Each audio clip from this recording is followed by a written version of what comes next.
pues después de esa presentación de Ingrid uno queda como asustado. Pero no, la verdad es que quiero agradecerle mucho la invitación a este evento, a Daniela, a Tatiana.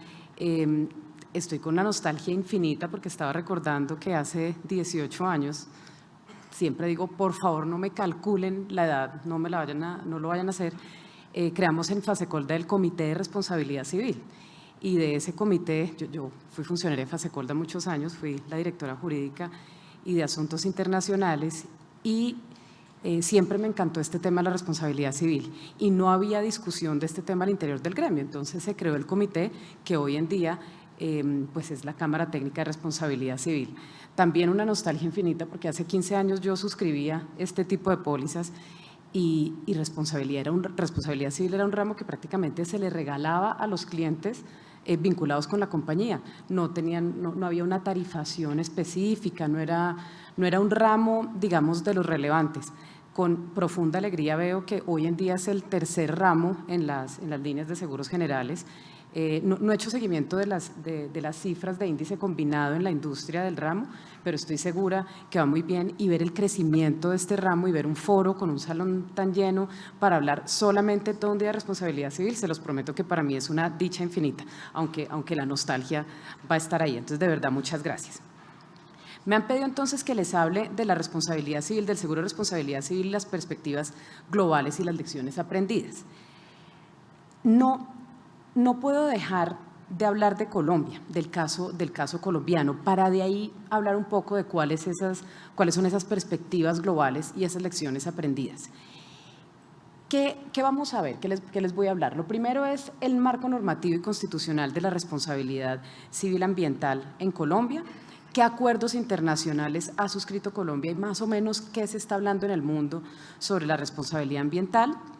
¿Qué jurisprudencia relevante tenemos en nuestro país, no solamente en materia de responsabilidad ambiental, sino de seguro de responsabilidad o de coberturas de responsabilidad ambiental, para luego hablar ya concretamente del seguro de responsabilidad civil ambiental? Y vamos a hablar al final de un tema que, a pesar de que no es objeto, digamos, de cobertura exacta en las pólizas de responsabilidad civil ambiental, sí toca temas de responsabilidad ambiental dentro de pólizas de seguro de cumplimiento. Entonces voy a hacer una breve referencia al final de las garantías ambientales. Sé que en la tarde vamos a tener un panel donde, si la memoria no me falla, en el programa va a estar Nicolás Uribe, pero voy a dejar un par de ideas que conectan estos dos tipos de pólizas, las pólizas de seguro de cumplimiento y las pólizas de responsabilidad civil extracontractual. Bueno, entonces, hablando del marco constitucional y la normatividad y el marco normativo de la responsabilidad civil ambiental, en Colombia todo el tema de la responsabilidad ambiental, desde el punto de vista legal y constitucional, ha sido diseñado a partir del concepto del daño al medio ambiente y como aquella obligación de resarcir los perjuicios que se dan al medio ambiente, pero por su conexidad con la salud. Esto es básicamente todo el desarrollo que han tenido los artículos 49 y 79 de la Constitución Política, y también toda aquella limitación al derecho de propiedad, pues en función a algo que la Constitución desarrolla, y es el principio de la función ecológica de la propiedad, que está en el artículo 58. Y obviamente, pues todos sabemos que en Colombia el Estado tiene unas obligaciones fundamentales para proteger el medio ambiente, los recursos naturales, las riquezas culturales y las riquezas naturales de la nación. Son varios artículos, como ustedes pueden ver en la presentación, son los artículos 8, 78, 80, 95, 333 y 334.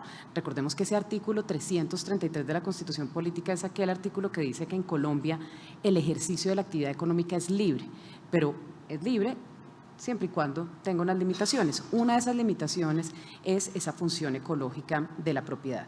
Entonces, como ven, así a grandes rasgos y en un solo slide, uno puede decir, la Constitución colombiana tiene esto. ¿Qué me adelanto a decirles que nos hace falta? No tenemos unas definiciones tan claras de daño ecológico, daño al medio ambiente, contaminación, polución. Y claro, todos ustedes son suscriptores. Cuando les toco el tema de polución gradual, paulatina, ya todos decimos, esa es la exclusión de la póliza. Pero tenemos tan claro a qué apunta eso. Entonces, me adelanto a decirles una de las cosas que hemos visto a lo largo de los años estructurando seguros de responsabilidad civil ambiental o coberturas de responsabilidad civil ambiental es la dificultad de encontrar una definición clara, diáfana y legal sobre daño ecológico, daño al medio ambiente, contaminación, polución. Listo. ¿Qué más tenemos? Entonces, ese es el marco constitucional. Desde el punto de vista legal, tenemos una norma que es la Ley 1333 del 2009, que establece el régimen sancionatorio ambiental. Obviamente, cuando uno ve que vamos a hablar del régimen sancionatorio ambiental, uno dice de entrada, bueno, pero es que las sanciones o las multas y sanciones de naturaleza policiva están excluidas de la póliza. Ya vamos a ver, esta ley se refiere a ese régimen sancionatorio, pero arranca con un tema muy puntual y es una definición que apunta a la responsabilidad ambiental, no a la multa y a la sanción que pueda llevar el Estado, sino entra a definirnos cómo es la responsabilidad ambiental en Colombia. Y básicamente, en materia de responsabilidad ambiental se presume la culpa y el dolo del infractor. Hay una presunción de culpa. ¿Qué quiere decir que haya presunción de culpa? Que entonces es a ese potencial infractor al que le toca demostrar que él no es el responsable de indemnizar por ese daño ambiental o de pagar esa multa por ese daño ambiental.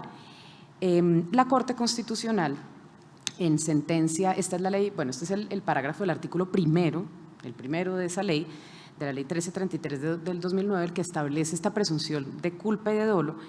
Naturalmente este artículo fue demandado, pero la Corte Constitucional ratificó su exequibilidad en la sentencia C595 del 2010. Al hacerle un poquito de arqueología a este tema, encontré que estos asuntos de la presunción de culpa y de dolo en materia ambiental pues han sido demandados en varias oportunidades, pero en todas ellas la Corte Constitucional o se ha declarado inhibida porque ya hay fallo en la sentencia C595-2010 o porque se atiene a lo que dijo ese fallo. Entonces, inhibida o se atiene a lo que dijo ese fallo. Entonces, la Corte Constitucional le dio esa bendición de constitucionalidad a esa presunción. Ya vamos a ver en un momento qué tiene que hacer entonces un potencial infractor para demostrar en contra o derribar esa presunción, que en este caso es legal. Esa ley 1333, entonces, lo primero que nos establece es esa presunción. En segundo lugar, se refiere esa ley a todo el régimen de infracciones ambientales y cómo define las infracciones ambientales. Entonces, no solamente como aquellas violaciones al Código de Recursos Naturales, al Decreto Ley 2811 del 74, a la Ley 99 del 93, a la Ley 165 del 94, sino se refiere a que infracción ambiental es toda violación a cualquier norma ambiental y en los actos administrativos de contenido ambiental. Pero además dice que una infracción ambiental es la comisión de un daño al medio ambiente. Entonces, fíjense, es la ley que se refiere a las infracciones ambientales, nos trae una presunción de culpa, pero dice infracción es también la comisión de un daño. Con esto, ¿cuál es la consecuencia, cuál es la conclusión a la que llega la ley? La ley dice, cuando haya una infracción ambiental, aquí van a pasar dos cosas. Uno es la sanción que ponga la autoridad ambiental y otro, el resarcimiento de los perjuicios a terceros. Entonces, ahí todos vamos a decir, bueno, entonces la sanción, eso no va a tener cobertura porque una cobertura, algo inasegurable, según el Código de Comercio, artículo 1055, son las multas y sanciones. El seguro de responsabilidad civil está llamado a indemnizar el perjuicio al tercero. Ya vamos a ver que en materia ambiental ese tipo de cosas empezaron a cambiar y a pesar de que aquí tenemos dos vertientes, una cosa es la infracción y la potencial sanción que ponga el Estado y otra la indemnización a las víctimas, ambas van a poder coexistir en la cobertura de una póliza de responsabilidad ambiental en nuestro país. Bueno, también esta ley entonces se refiere a los agravantes de la responsabilidad y los eximentes de la responsabilidad. Como acá estamos en un régimen sancionatorio, hay situaciones en las cuales la sanción que vaya a poner la entidad estatal puede ser aún más alta de la que en condiciones normales se pondría, porque ocurren situaciones en las cuales esa culpa o ese dolo son más graves. Esos son los típicos agravantes de responsabilidad. Pero me quiero detener en los eximentes de responsabilidad. Fíjense que acá los eximentes de responsabilidad son los mismos que la jurisprudencia ha desarrollado en materia de ejercicio de actividades peligrosas. Ya cuando en nuestro escenario hoy en día, año 2025 en Colombia, nos hablan del régimen de actividades peligrosas, ya todos sabemos que son un listado de cosas que la jurisprudencia ha creado en los cuales, o un listado de actividades en las cuales es tan peligroso el ejercicio de esa actividad que es más susceptible a causar daños a terceros. Y por eso la jurisprudencia en esos casos ha dicho, ahí yo presumo la culpa del que causó el daño. Y al causante del daño le toca entonces alegar que existió un eximente de responsabilidad para liberarse de esa culpa. Caso típico, manejar. Manejar es una actividad peligrosa, entonces uno en el amparo de responsabilidad civil de su póliza de automóviles, si va manejando y atropella a una persona, de entrada se supone o la ley presume que uno causó ese accidente con culpa. ¿Qué le toca a uno para salirse de esa responsabilidad? Cosa distinta el tema penal, si la persona fallece, un potencial inicio de un proceso penal por homicidio culposo. Pero en materia civil, ¿qué es necesario hacer? Pues demostrar que hay un eximente de responsabilidad. ¿Cuáles son los eximentes de responsabilidad? El caso fortuito y la fuerza mayor o el hecho de un tercero o culpa exclusiva de la víctima. Entonces, en materia ambiental pasa lo mismo.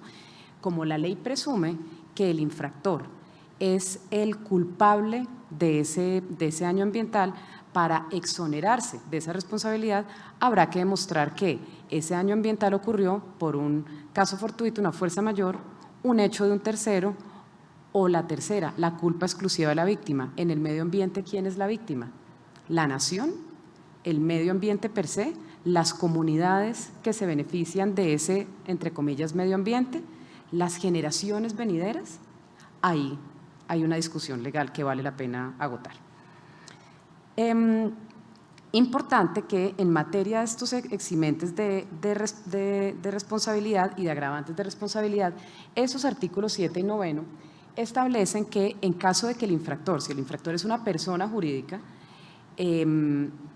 entró en una situación de insolvencia, aquí hablo de insolvencia en términos generales del lenguaje, no estoy hablando específicamente del proceso en el proceso concursal en el cual vaya a entrar esta empresa, sino si en general la empresa está en uno de estos procesos de insolvencia, pues debe constituir garantías para garantizar que a futuro va a responder por esa sanción, por ese daño ambiental y por esa indemnización a esos terceros. Vamos a hablar más adelante de esto porque aquí el tema de la suma asegurada, si la garantía que se otorga es una póliza de seguro de disposición legal, ¿cuál es el valor de la suma asegurada que se puede poner? Vamos a referirnos de eso al final. Muy importante, esta ley 1333 del 2009 establece que el término de caducidad de la acción sancionatoria del Estado, es decir, el plazo que tiene el Estado para iniciar el proceso para llegar a imponer una sanción por una infracción ambiental, es de 20 años. Es un término de caducidad bastante largo y ello puede obedecer de pronto a que eventualmente la causación del daño ambiental no se conoce en el momento efectivo en el que se originó, sino muchos años después. Y finalmente, todo este proceso sancionatorio ambiental, cuando se causa un daño ambiental, termina cuando o se corrige la conducta y se sanea el medio ambiente o cuando se paga, tanto la sanción como la indemnización a los terceros que resultaron afectados por ese daño ambiental. Entonces, fíjense, el marco legal colombiano básico se refiere a una presunción de culpa en la causación del daño ambiental y un marco constitucional que le da no solamente poderes al Estado para proteger el medio ambiente, los recursos naturales, sino acciones a las poblaciones y terceros que puedan verse vulneradas por esta causación de estos daños ambientales. Luego, tenemos muchos acuerdos internacionales. Colombia ha firmado varios acuerdos internacionales. El último acuerdo en materia ambiental es el Acuerdo de Escazú, que fue introducido al ordenamiento jurídico colombiano en el año 2022. Este acuerdo fue firmado en el 2018. En Colombia entró en el ordenamiento jurídico por la Ley 2273 del 2022. y su bendición de constitucionalidad lo dio la sentencia 359 del 2024 de la Corte Constitucional.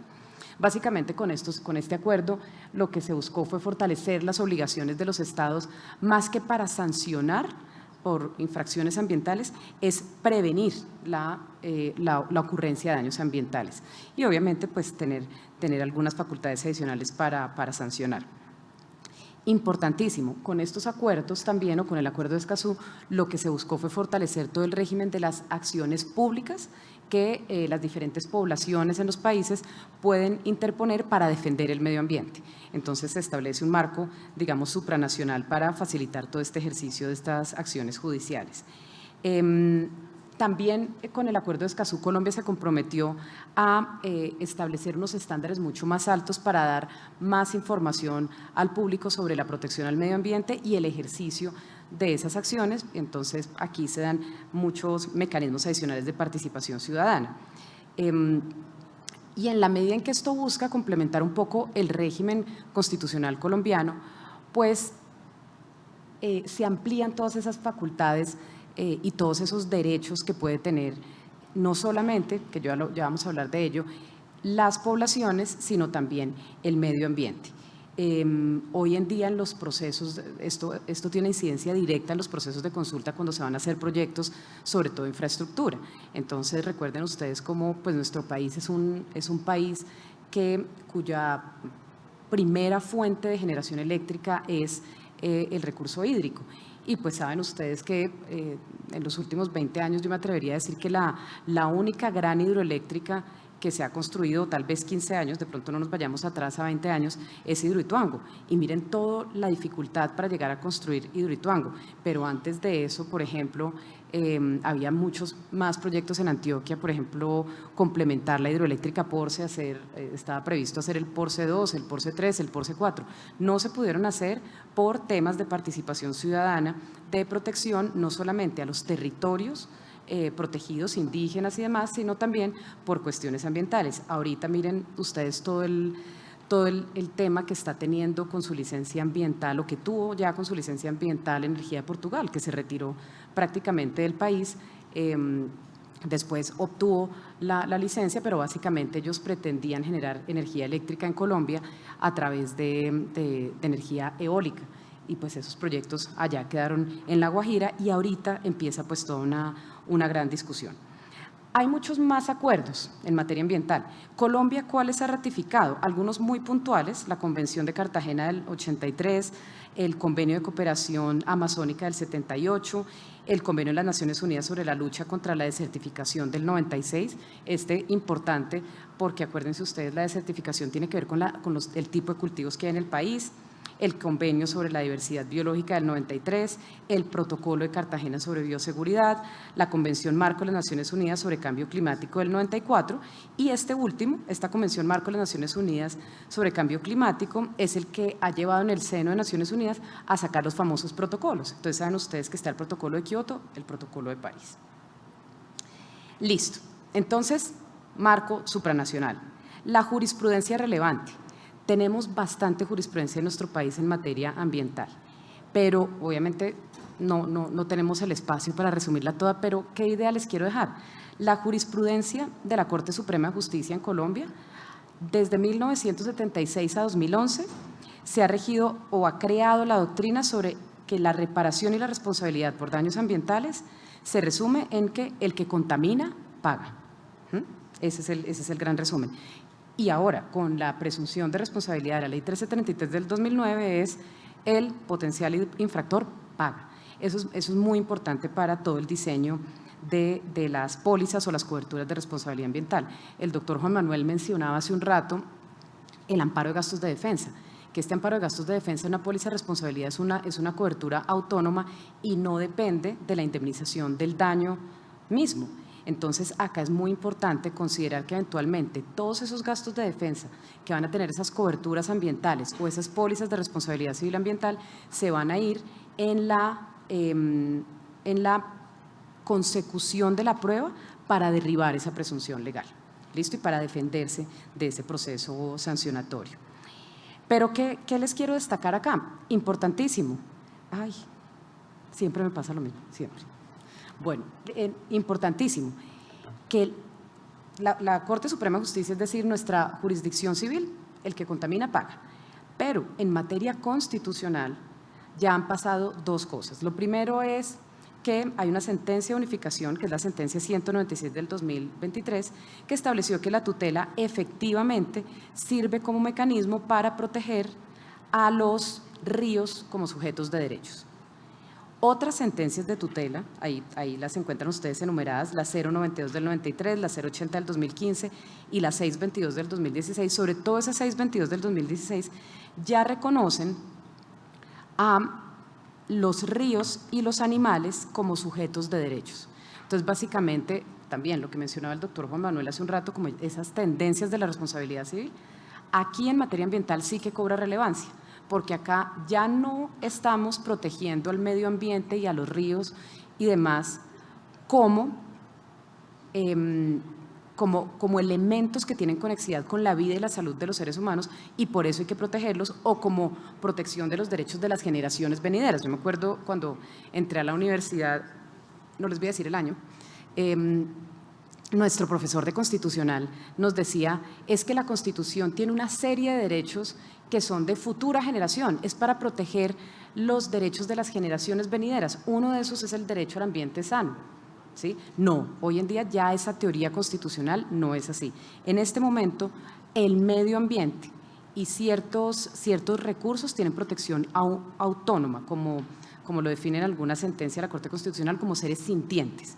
Entonces, en Colombia tienen especial derecho, como sujetos de derechos, el río Atrato, el río Conveima, el río Coello, el río Quindío, el río Magdalena, el río Cauca, el río Pance del Otún, y otros, digamos, recursos naturales o zonas especiales como el Páramo de Pisba, el Parque Nacional de los Nevados, el Vía Parque Isla de Salamanca y ciertos territorios indígenas, concretamente los que están en la Jurisdicción Especial para la Paz. Y los animales, encontré, creo que hay más, pero en la jurisprudencia que está publicada, por lo menos en relatoría muy evidente, está la protección al oso chucho como animal que tiene una especial protección como sujeto individual de derechos. Y en materia de responsabilidad civil ambiental, en materia de seguro de responsabilidad civil ambiental, lo que ha hecho la Corte Suprema es muy sencillo. Y aquí ustedes pues lo han visto en los procesos judiciales, sobre todo en aquellos casos de Ecopetrol donde ha habido derrames. En esos casos, básicamente, lo que ha hecho la jurisprudencia de la Corte Suprema y del Consejo de Estado es la aseguradora responde dentro de los límites pactados en la póliza, cuando se acredita el daño y la responsabilidad del asegurado. No, en esta jurisprudencia no encontré evidencia que se declare a la aseguradora como solidariamente responsable del infractor o del que causa el daño ambiental. Por ahora, la jurisprudencia, digamos, mayoritaria se responde en los términos de la póliza. Y lo mismo, pues ahí les cito dos sentencias, la 20950 del 2017 y la 2758 del 2018. En materia de seguro de responsabilidad ambiental, la legislación colombiana ha tratado de abordar este tema, siento yo, que da la falta de claridad, por eso es que no hay mayor desarrollo del seguro y nosotros no tenemos un clausulado específico de responsabilidad ambiental a nivel industria o cada aseguradora tenga un clausulado específico. Tenemos es más bien coberturas dentro de pólizas de responsabilidad civil general. La historia arranca en el año 99 con la ley 491 que crea el seguro ecológico y básicamente establece que este seguro es obligatorio para todas las actividades que necesitan licencia ambiental. Luego entra todo el tema de pólizas de cobertura contra riesgo ambiental de la Ley 99 del 93, que establece que toda persona natural o jurídica que pretenda realizar una actividad que pueda generar deterioro ambiental debe presentar una póliza. Y ya luego encontramos todo el régimen de garantías en asuntos ambientales, como por ejemplo todo el tema de la Ley 1675 del 2013 sobre actividades mineras, el decreto y pues toda la reglamentación del decreto 1076 del 2015, que es el decreto único reglamentario del sector ambiente, que establece todo el régimen de garantías de las licencias ambientales, e importantísimo, el manual de compensaciones ambientales de la ANLA.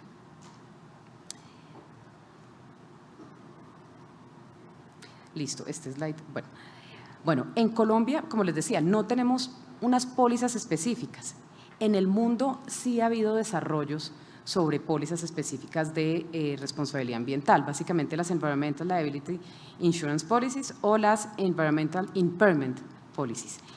Estas pólizas buscan cubrir la contaminación.